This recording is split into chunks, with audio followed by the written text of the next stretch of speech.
Esse vídeo mostra para que e por que realizar os cadastros no módulo de equipamentos do Sigma. Abrindo o Sigma, nós abrimos o módulo de equipamentos e vemos estes botões que acessam essas telas de cadastro.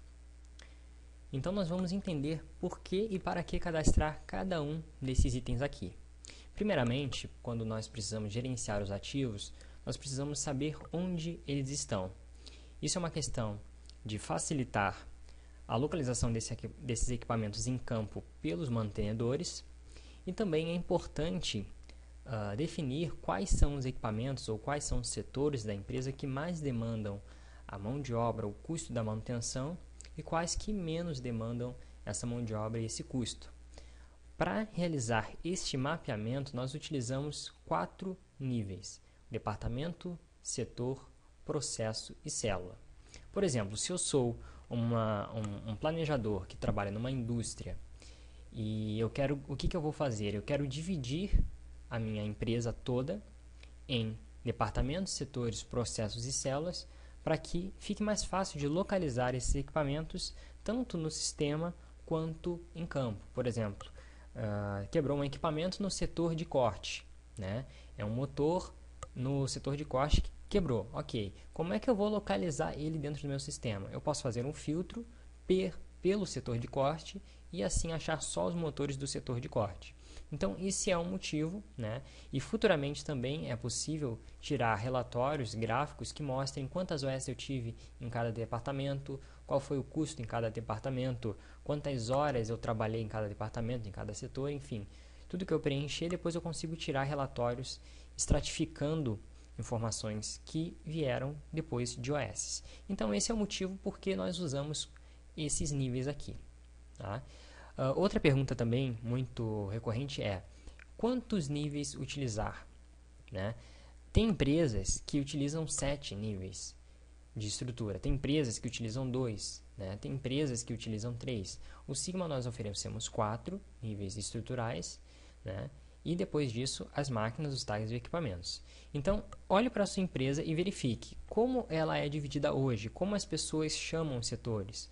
Quando um mantenedor vai em algum lugar para resolver um problema, como é que isso é dito? Por exemplo, o fulano foi no setor de corte resolver tal problema. Então, opa, esse é um local que eu quero ter cadastrado no sistema para depois ter rastreabilidade.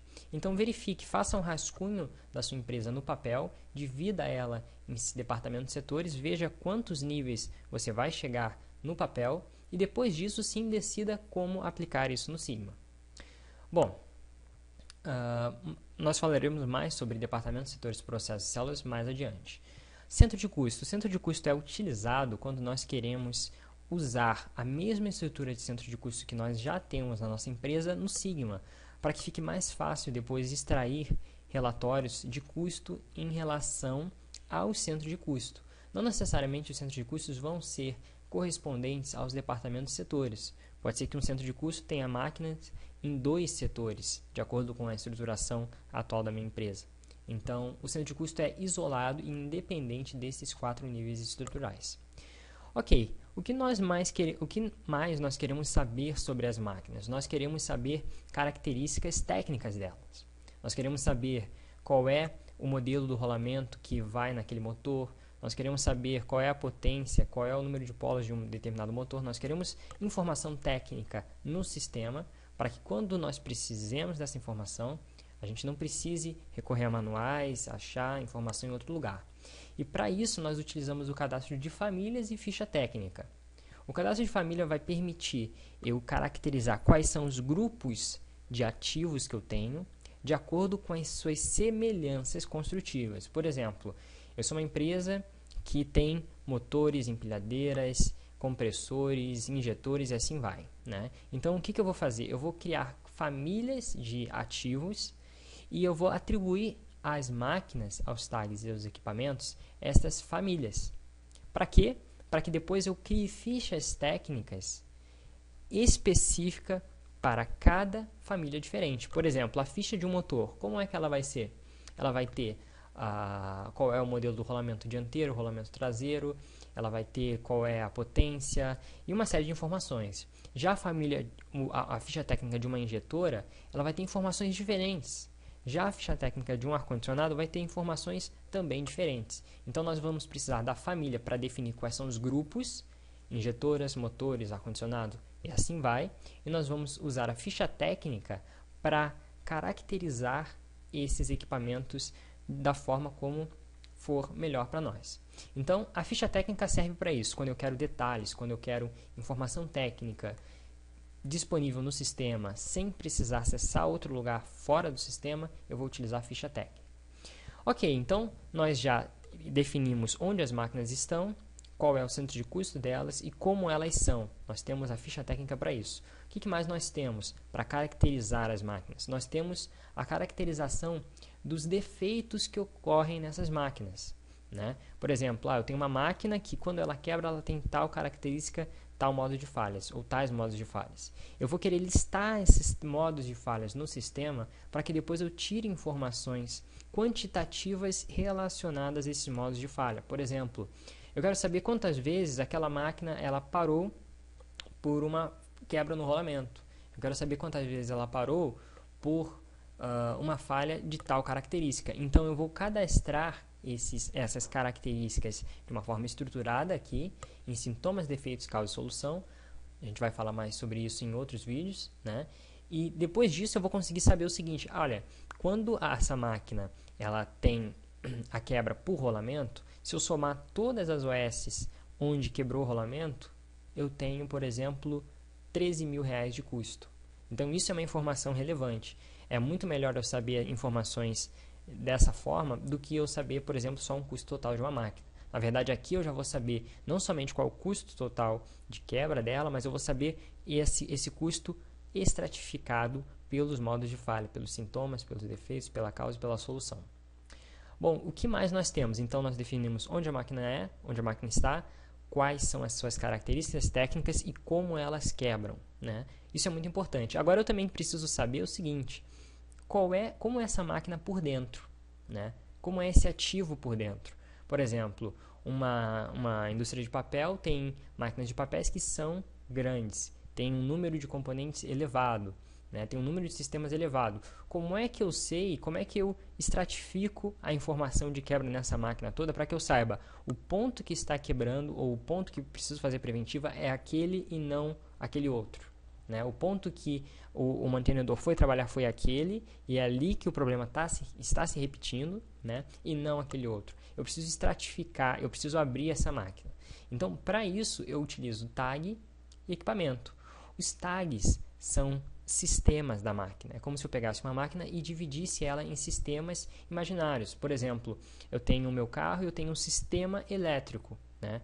Dentro desse sistema elétrico ele tem componentes físicos, né, que eu posso trocar, eu posso tirar eles, mas o carro em si ele é composto desses sistemas. Esses são os tags. E os equipamentos, na verdade, são os componentes em si, aqueles componentes que têm uma falha, provavelmente, e eu vou querer fazer o quê? Eu vou querer consertar esse componente para voltar ele ao estado anterior. É um componente reparável, né? Normalmente é um componente que eu vou consertar e ele vai voltar a funcionar. E é um componente que eu quero ter uma rastreabilidade, eu quero ter um código único para ele, né? Então, esse é o equipamento. Mas eu posso também ter componentes, por exemplo, que sejam...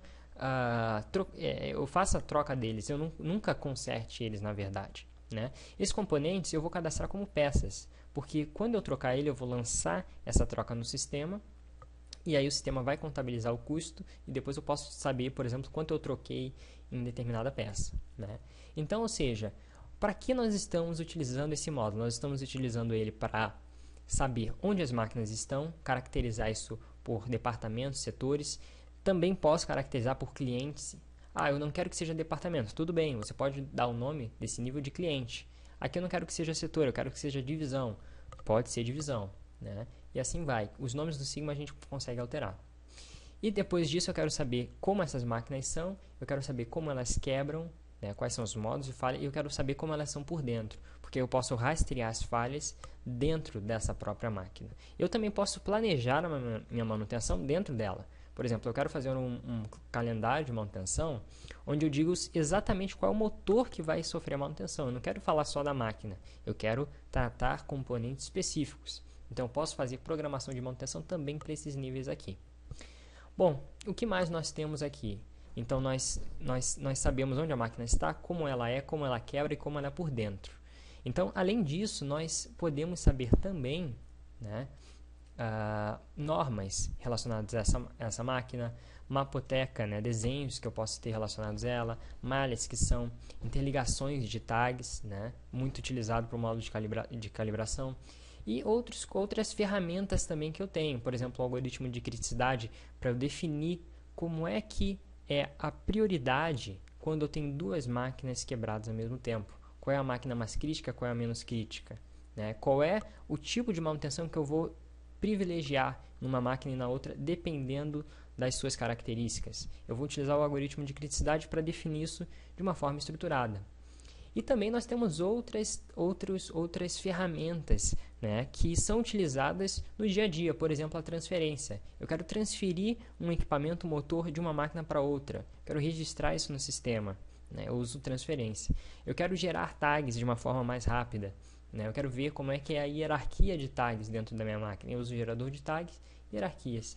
Então, nós temos aqui no módulo de equipamentos uma série de ferramentas. E a pergunta para quem olha para o Sigma nesse momento é a seguinte: quais são as ferramentas que eu preciso? Quais são as ferramentas que a minha empresa precisa agora? Então, a primeira pergunta é essa. Primeiro nós entendemos o que é possível aqui dentro e depois, na verdade, o que minha empresa precisa. Existem empresas, principalmente empresas de processo, que utilizam o Sigma, indústrias de processo que utilizam o Sigma muito a fundo. Então, basicamente, em todos esses campos existem cadastros. Por exemplo, uma empresa já de manutenção predial, né, ele não vai querer se preocupar tanto com alguns detalhes aqui dentro. Ele vai querer fazer um cadastro mais superficial. Já, por exemplo, um setor de infraestrutura, ele vai querer menos detalhes ainda. Então, a pergunta é a seguinte: quais são as informações que são relevantes para a manutenção agora? Né? É o que? A localização do equipamento? É a caracterização completa dele? É a definição dos modos de falha, entender as falhas? É a definição do equipamento por dentro e ter uma rastreabilidade completa? O que eu preciso? E de acordo com isso, você escolhe, você faz o cadastro que você vai precisar, né? Então, por exemplo, indústrias que são, por exemplo, uma indústria petroquímica. O que ela precisa? Ela precisa de rastreabilidade, ela precisa entender como é essa máquina por dentro, ela precisa entender as características técnicas e ela precisa entender os modos de falha. Então, vai precisar de um cadastro mais intenso, né? Já uma empresa, por exemplo, que precisa de uma implantação rápida para começar a controlar a manutenção, o que faria? Cadastraria os níveis hierárquicos da empresa e cadastraria a máquina, né, ou os principais níveis. Bom, então é isso por esse vídeo. E agora, nos próximos vídeos, vocês vão ver sobre os detalhes de cada um desses tópicos.